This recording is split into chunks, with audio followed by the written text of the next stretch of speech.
अगर बंदूक ही चलानी होती ठाकुर, तो अब तक तुम्हारी खोपड़ी में इतनी गोलियां डाल चुका होता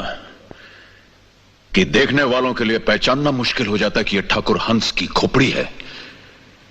या शहद की मक्खियों का छत्ता।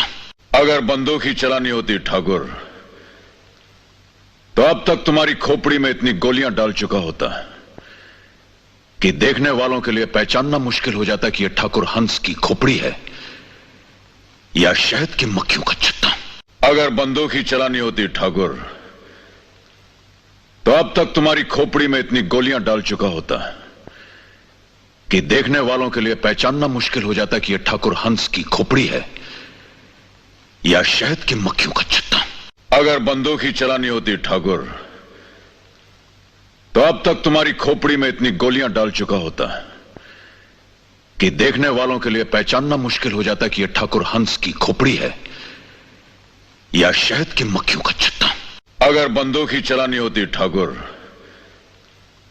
तो अब तक तुम्हारी खोपड़ी में इतनी गोलियां डाल चुका होता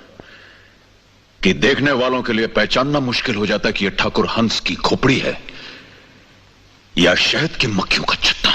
अगर बंदूक ही चलानी होती ठाकुर, तो अब तक तुम्हारी खोपड़ी में इतनी गोलियां डाल चुका होता